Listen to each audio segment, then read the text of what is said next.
you have an accent which is... Russian. Russian. You were born in Russia? Yes. Came here? Oh, about 30 years ago. And whence did this philosophy of yours come?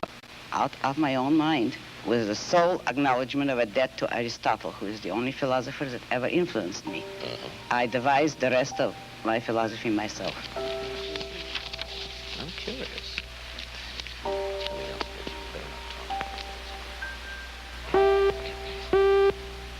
You are married? Yes. Your husband, is he an industrialist? No, he's an artist. His name is Frank O'Connor. Does he live from his painting? He's just beginning to study painting. He was a designer before. Is he supported in his efforts by the state? Most certainly not. He's supported by you for the time being? No, by his own work, actually, in the past. Well, I know. By me, if necessary, but that isn't quite necessary. And there is no contradiction here in that you help him? No, because you see, I am in love with him selfishly. It is to my own interest to help him if he ever needed it. I would not call that a sacrifice because I take selfish pleasure in it. I say that man is entitled to his own happiness and that he must achieve it himself, but that he cannot demand that others give up their lives to make him happy, nor should he wish to sacrifice himself for the happiness of others. I hold that man should have self-esteem. And cannot man have self-esteem if he loves his fellow man? Christ, every important moral leader in man's history, has taught us that we should love one another. Why, then, is this kind of love, in your mind, immoral? It is immoral if it is a love placed above oneself. It is more than immoral, it's impossible.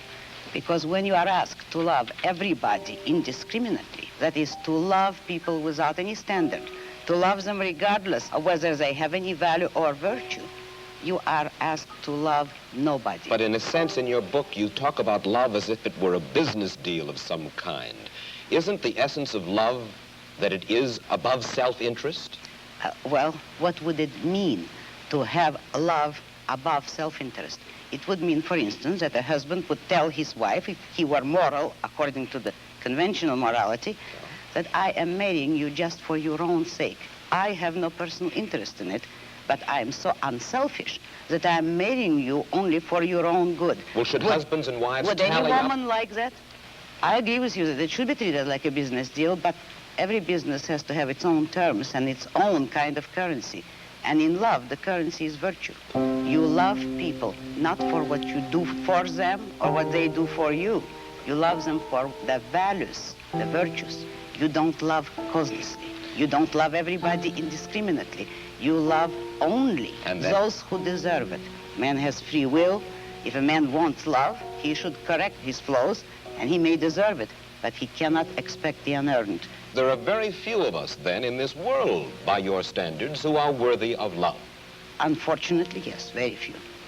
But it is open to everybody to make themselves worthy of it, and that is all that my morality offers them. If they will a way to make themselves worthy of love, although that's not the primary motive. Isn't it possible that we are all basically lonely people, and we are basically our brother's keepers?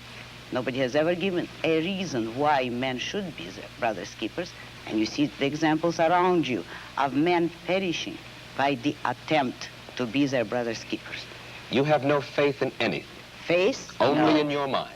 That is not faith. That is a conviction. Yes, I have no faith at all. I only hold conviction.